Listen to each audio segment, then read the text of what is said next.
英語聞き流し10分間、名作リスニング、英語テキストと MP3 ダウンロード、その他の物語は、ホームページよりご利用いただけます。88thpp.com 88thpp.com Chapter 5 The Kingdom of the Future. Tildel and Mydel woke up next morning, feeling very gay. With childish carelessness, they had forgotten their disappointment. Tildel was very proud of the compliments which Light had paid him. She seemed as happy as though he had brought the blue bird with him. She said, with a smile, as she stroked the lad's dark curls, "I am quite satisfied. You are such a good, brave boy that you will soon find what you are looking for." Tildel did not understand the deep meaning of her words, but, for all that, he was very glad to hear them. And, besides, Light had promised him that today he would have nothing to fear in their new expedition. On the contrary, he would meet millions and millions of little children who would show him the most wonderful toys of which no one on earth had the least idea. She also told him that he and his little sister would travel alone with her this time and that all the others would take a rest while they were gone. That is why, at the moment when our chapter opens, they had all met in the underground vaults of the temple. Light thought it as well to lock up the elements and things. She knew that, if they were left to do as they pleased, they might escape and get into mischief. It was not so very cruel of her, because the vaults of her temple are even lighter and lovelier than the upper floors of human houses, but you cannot get out without her leave. She alone has the power of widening, with a stroke of her wand, a little cleft in an emerald wall at the end of the passage, through which you go down a few crystal steps till you come to a sort of cave, all green and transparent like a forest when the sunlight sweeps through its branches. Usually, this grey hall was quite empty, but now it had sofas in it and a gold table laid with fruits and cakes and creams and delicious wines, which Light's servants had just finished setting out. Light's servants were very odd.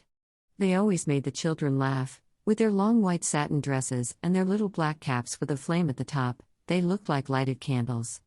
Their mistress sent them away and then told the animals and things to be very good and asked them if they would like some books and games to play with. They answered, with a laugh, that nothing amused them more than eating and sleeping and that they were very glad to stay where they were. Light's servants were very odd. Tylo, of course, did not share this view.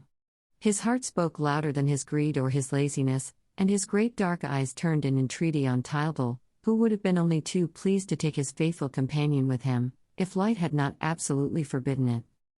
"I can't help it," said the boy, giving him a kiss. "It seems that dogs are not admitted where we are going." Suddenly, Tylo sprang up with delight. A great idea had struck him. He had not left his real, doggy life long enough to forget any part of it, especially his troubles. Which was the greatest of these? Was it not the chain? What melancholy hours Tylo had spent fastened to an iron ring. And what humiliation he endured when the woodcutter used to take him to the village and, with unspeakable silliness, keep him on the lead in front of everybody, thus depriving him of the pleasure of greeting his friends and sniffing the smells provided for his benefit at every street corner and in every gutter. "Well," he said to himself, "I shall have to submit to that humiliating torture once again, to go with my little god." Faithful to his traditions, he had, in spite of his fine clothes, kept his dog collar, but not his lead. What was to be done? He was once more in despair, when he saw Water lying on a sofa and playing, in an absent-minded sort of way, with her long strings of coral. He ran up to her as prettily as he could and, after paying her a heap of compliments, begged her to lend him her biggest necklace. She was in a good temper and not only did what he asked, but was kind enough to fasten the end of the coral string to his collar. Tylo gaily went up to his master, handed him this necklace chain and, kneeling at his feet, said, "Take me with you like this, my little god. Men never say a word to a poor dog when he is on his chain." "Alas, even like this, you cannot come," said Light, who was much touched by this act of self-sacrifice, and, to cheer him up, she told him that fate would soon provide a trial for the children in which his assistance would be of great use. As she spoke these words, she touched the emerald wall, which opened to let her pass through with the children. Her chariot was waiting outside the entrance to the temple.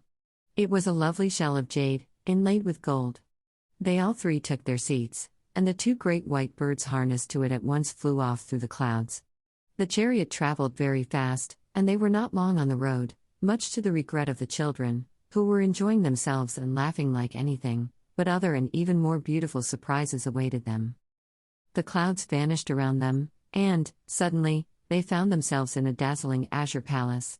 Here, all was blue: the light, the flagstones, the columns, the vaults, everything, down to the smallest objects, was of an intense and fairy-like blue.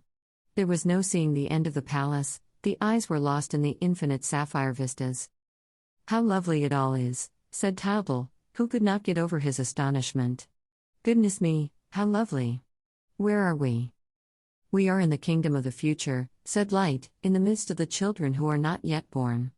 As the diamond allows us to see clearly in this region which is hidden from men, we shall perhaps find the blue bird here. Look! Look at the children running up." From every side came bands of little children dressed from head to foot in blue. They had beautiful dark or golden hair and they were all exquisitely pretty. They shouted gleefully, "Live children! Come and look at the little live children." "Why do they call us the little live children?" asked Tildal, of Light. "It is because they themselves are not alive yet. They are awaiting the hour of their birth, for it is from here that all the children come who are born upon our earth. When the fathers and mothers want children, the great doors which you see over there, at the back, are opened, and the little ones go down." "What a lot there are!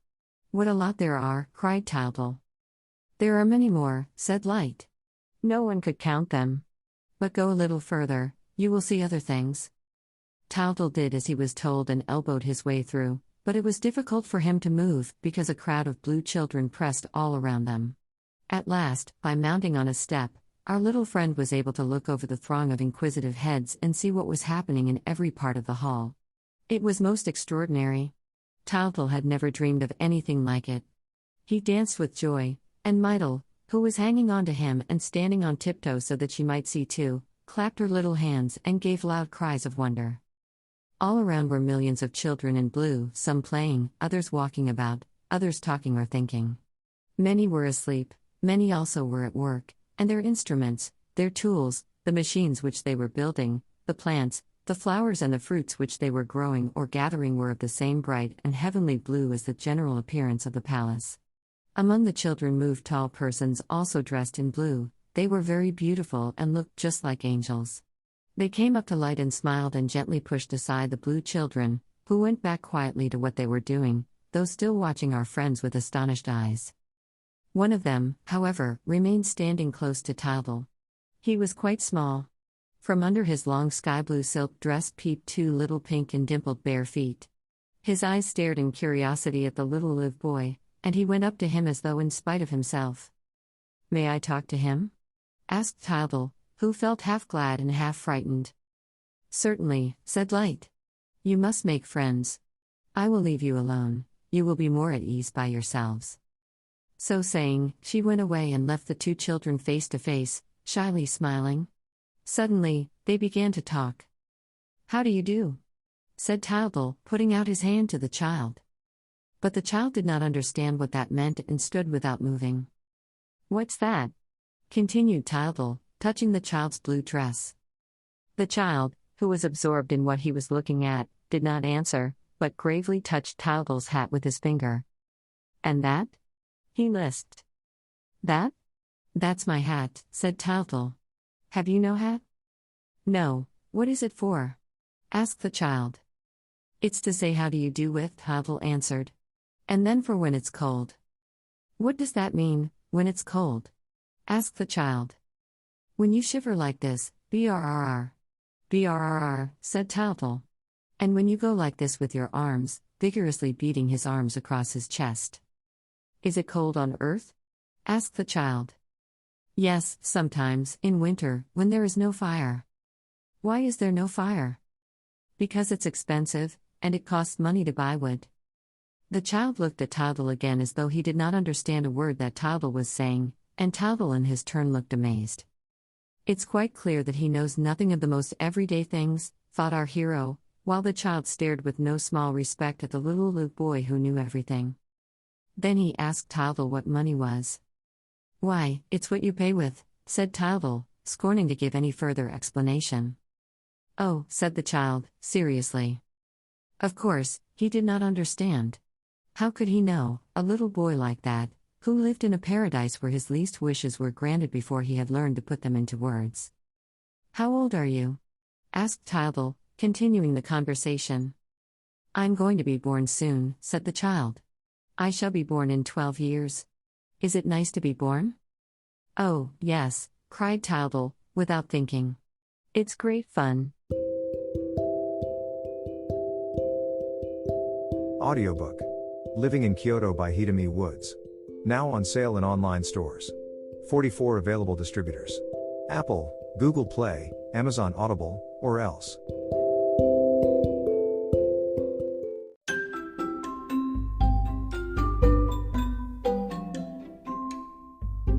大好評。ヒデミウッズがデザインしたとってもかわいいオリジナルグッズが手に入る。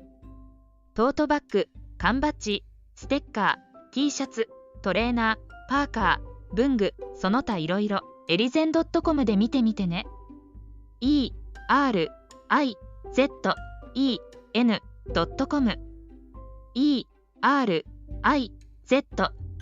erizen.com エリゼン .com。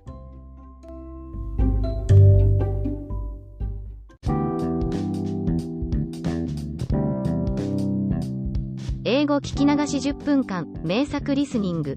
英語テキストと MP3 ダウンロード、その他の物語はホームページよりご利用いただけます。88thpp.com 88thpp.com